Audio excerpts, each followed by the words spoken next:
and it looks like this. It's loading as we speak. I call this handout friendly roots. So notice I put in the first box there, friendly square roots. And I say friendly square roots come from perfect square numbers. Now, a lot of you are familiar with these square roots. A lot of you know that the square root of 25 is 5, for example. So I'll go ahead and get out some colors here, and we'll start looking at a few things. And by the way, whenever you use the square root symbol, this answer is called the principal square root. So the square root of 25 is 5, and you can check that by taking your answer and squaring it, and you get the number underneath the radical, which is called the radicand. So I think a lot of people are, maybe from chapters 5 and 6 are really familiar with those perfect square numbers like 1, 4, 9, 16, 25, 36. So those, I think, are very familiar square roots. And maybe even from chapters 5 and 6, we've got familiar cube root numbers. And notice that if you take any number and cube it, you get a perfect cube. So if you take the cube root of 1, you get 1. And to check it, if you cube 1, you get 1 back. The cube root of 8 is 2. And to check it, if you take 2 and cube it, you get 8 back, and so forth and so on. And I also included on this handout some friendly 4th root numbers, some friendly 5th root numbers, and so forth and so on. And in the bottom box, notice I put that if you have any 2 square roots multiplied together that's the same square root, you get what's called the radicand, which comes out from underneath there. Any 3 of the same cube roots come out. Any 4 of the same 4th roots come out, and so forth and so on. So as we begin chapter 7, that's what we're going to look at here, is some nice radicals. Now, the next handout I want to pull out is also involving radicals, and you can find this in course documents. And of course, for my lecture students, it's in their care packages I give them. So let me find this next handout here. I'll be right with you. It's been a long day following spring break.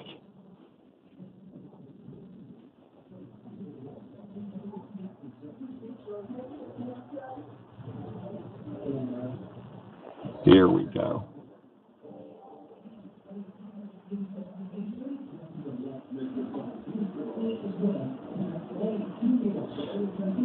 Okay, the next handout talks about some basic properties of radicals. So notice the radical symbol kind of looks like a division symbol there, except it's got a little hook in it. And the part underneath the radical is called the radicand. So the radicand is underneath the radical, man. It almost sounds like that 70s show or something. And then the little number inside the radical is called the root. So in this case, I don't like the word index there. Some books call it the index, but I like the root number. So in other words, this would be read the cube root of 5a squared b c to the 4th power. All right. So then I went ahead and I gave you some more notes and stuff here, and we're going to kind of go through this as we go through the sections here. So I think this handout will cover section 7.1 and section 7.2 very nicely. And this little box here I think you'll find extremely helpful for section 7.2. All right, so let me go ahead and fire up the writing tablet here, and we will begin with some basic examples and stuff. And I may come back to this handout and show you some good stuff too. All right, so in the first part of chapter 7 here in 7.1, they begin with just some basic square roots, and they have, I would say mostly are just square roots here. So we'll go ahead and take a few and get warmed up here. And we'll take the square root of 49, which I think most of us know is 7. But notice on a square root, they never write the root number. There is a little root number there of 2 on a square root. I guess they figure it's supposed to be understood. So again, to check radicals, let's list the parts of the radical. Here's the root number. In this case, on a square root, it's 2. The number underneath here is the radicand. And of course the 7's the answer. So to check this, you would take the answer, raise it to the root number. So the answer raised to the root gives you the radicand. And that is the check for all radicals. I don't care if it's square roots, cube roots, fourth roots, fifth roots, sixth roots, hand up and dollar, all for a root. Give me a holler. All right, let's try another one here. The cube root of 8 is 2. And to check that, if we take the answer 2, raise it to that root number 3, notice again, we get what's in the radicand. All right, the fourth root of 1 is 1. And to check it, 1 raised to the 4th power is 1. So I hope everyone's doing good so far. So far, this seems like pretty nice after doing all that factoring and algebraic expressions and equations in Chapter 6. I mean, this section might actually start out kind of nice. All right? Now, something I know y'all hate, fractions. I mean, don't worry about the fractions. They do throw some at you here. Let's say the square root of 9 over 25. All right, now in this case, this is called the quotient rule of radicals. You can take any fractional square root, cube root, fourth root, or whatever, and you can break it into smaller roots. So you could also write the square root of 9/25 as the square root of 9 over the square root of 25. So don't fear the fraction, and you will get the answer 3/5. Now, Young, will it check? Will it check? Well, sure. To check it, if you take 3/5, remembering that on a square root, there's a little, what there? 2 root number. Square it, you will get that 9/25 back. So it will indeed check. All right, now here's where they're going to try to fool you sometimes. The difference in the square root of, let's say, a negative 16. Try that on your calculator real quick. Ask your calculator what the square root of negative 16 is, and it's probably going to say error. And you know what you're trying to ask your calculator? You're trying to ask your calculator, hey, calculator, what number squared over here is ever going to give me a negative 16? And your calculator's saying, it doesn't know. So whenever you see a negative number as a radicand, you can never have an even root here. So if you have, I'm going to put any even root. This is a no-no. And the answer for this, a lot of you might say, well, it's no solution, it's error.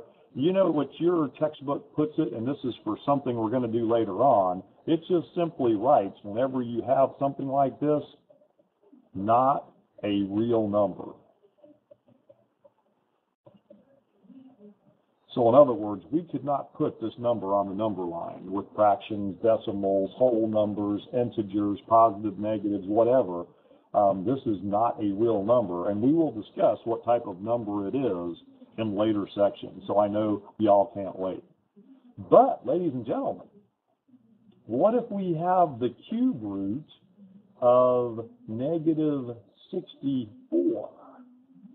Try that on your calculator. Now, your calculator, some of them do have cube root keys.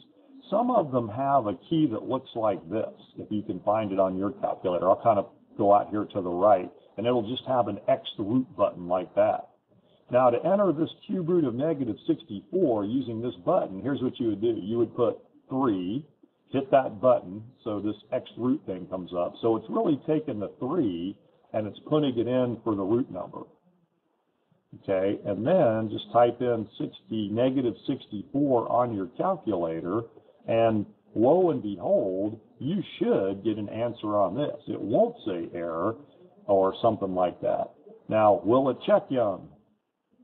Negative 4 raised to the 3rd power. And to do this on your calculator, of course, you would put negative 4 in parentheses, caret 3. So that usually means raised to a power, and you will get the radicand back. All right, so if this is an odd root, you can have a negative radicand. So just to make sure we have that, I'm going to go back to this handout because a lot of students get confused on this. So I'm going to clear this out of here. And notice, and I'm going to pick some nice colors there. You guys know what I like, my colors and stuff. And that's not the color I'm after. Here we go. So I did put that on the handout here. I put, notice if n is any even root number, the radicand must be greater than or equal to 0. And I gave you some examples. Or else, no real solution. And of course, you know why. Because you can't take a number, raise it to an even power, and get a negative. You'll always get a positive. But if we try it with an odd root, the radicand can be positive or negative. So I try to take these handouts and just write them in plain English once you understand the parts of the radical, and then you'll see those examples make perfect sense there. Okay, now let's go back and let's clear this off here. And we will do some variable exponents. So what I want to do here, and this will kind of lead into 7.2, is we're going to take the square root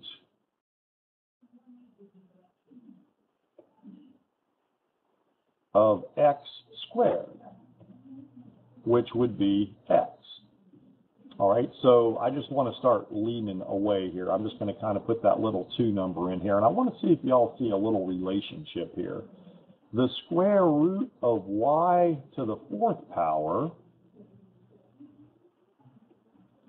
would be y squared.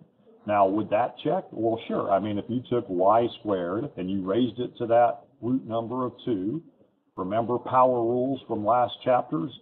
Whenever you have a power raised to a power, well, you multiply the powers. But watch this, it gets better. The square root of C10 is what? And I'll tell you right now, that's going to be C to the 5th power. And if you take C to the 5th and square it, yes, you'll get under there. Are y'all starting to see a little relationship between that root number and that power? And this is kind of what they want you to see in this chapter. All right, it works with cube roots. The cube root of D to the 12th power would be D4. The cube root, now I'm really going to get nasty, okay, of P15Q21 would be P5Q7. So do you see the impact of this root and the exponent underneath the radicand? Yes, it appears that all you're doing is just what? Dividing that root number into each power to get your answers. And that's exactly what you're doing. So variables, I think, are even easier than numbers. You don't have to remember those friendly numbers and things like that. All right, now I tell you what, let's do some that have both variables and numbers in them. And this is more of the same type thing they do in section 7.1. So I'm going to take, let's say, the 5th root of negative 32 x to the 15th power. Now, did you know there's a rule for radicals? It's called the product rule. And if you want to, now a lot of students don't do this, but you can take that radicand and you can break it up into smaller 5th roots. You can say, well, that's the 5th root of negative 32 times the 5th root of x to the 15th power. Now, can we do the 5th root of a negative number? You betcha. That would be, and if you tried it on your calculator, negative 2. So on your calculator, if you use this X root button here, if you have one, to put that 5th root of negative 32 in, you would enter 5, that button, negative 32, and it should spit you out negative 2, and it will check. Now, what if that was a 4th root of negative 32, not a real number? No can do. And of course, the 5th root of x to the 15th power, using that relationship between roots and exponents we're starting to see, will give us the final answer of negative 2x cubed. Now, Young, can we check such a gargantuan answer such as this? Will it check by your rule? Why certainly. Watch this. If we come over here on the side, if we take that answer, raise it to the root number of 5, will we get what's underneath the radical, the radicand? Yes, we will. It will check. So you can do it. All right, now I'm going to try to pick just a few more here, and I'm going to try to pick even nastier ones that if I would have just started with these, y'all might have been scared and been running going, Mama, Mama. All right, so this one I'm going to put a negative on the outside of the radical, the square root of 64x to the 8th power over y to the 12th power. Now, I don't think we've encountered one like this. The negative is not in the radicand, but it is out front. And do you know this is almost the same as if we had a negative x, like in the last chapter? What does that mean? Well, actually, it means it's negative 1 times x. So that's what this means. It's all right as long as the radicand is positive. We can do the problem. It's just the answer will be the opposite of that. All right, so we'll put negative. And if you want to, we can break up those radicals, but I don't think we need to in this case. The square root of 64 is a friendly one, so that'll give us 8. And remember, if this helps, do it. If you want to put the little 2 in there, sometimes students like doing that so they can remember that relationship on the variables. 2 goes into x to the 8th power 4 times, so that's x to the 4th over y to the 6th. And there would be your final answer. So it's okay if the negative is on the outside of the radical. It can't be if it's an even root in the radicand. So I wanted to make that point clear. Okay, so I think with that, I'm going to go ahead and, I tell you what, let's do a graph. I mean, we haven't graphed anything in a long time, and they actually do ask you to graph a few of these creatures and talk about domain and ranges and stuff, which we haven't done in a while. So I think I'm going to go ahead and do a graph of a basic square root here, and we will do it. So I'm going to have to go find me some graph paper here. Stand by. I am going to look for some GP.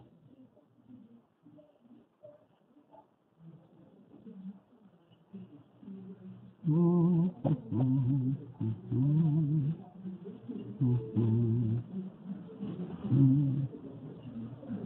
right, there's a nice little graph we haven't seen in a while. So what I'm going to do is I'm going to go ahead and just graph y equals, let's take the square root of x plus 1.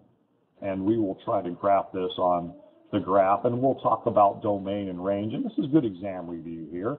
So what I want to do first is I want to come over here and make a table of values. So if ever I'm graphing anything, I need to get some x's and get some y's. All right, so I'm just going to make a table here. Now notice I just can't go putting any number in for x that I want here because it's a square root. I have to pick numbers. I can start with 0 here because I know that's the smallest a square root can be.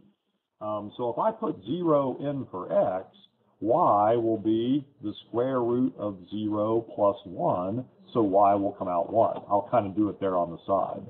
Then I'm going to put 1 in for x.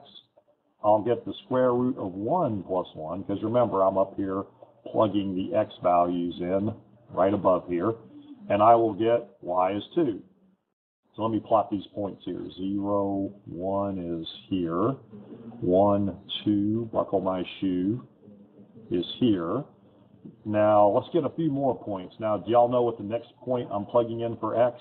And I know some of you out there may have said 2, 2. No, because 2 is not a friendly square root. Here's what I'm plugging in next. I'm plugging in 4 for x, which will give me the square root of 4 plus 1, and that will give us 3.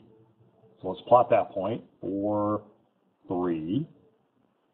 And some of you out there may be seeing this thing kind of doing a hooky thing. It's kind of hooking. Okay, who wants to guess what I'm putting in for x next?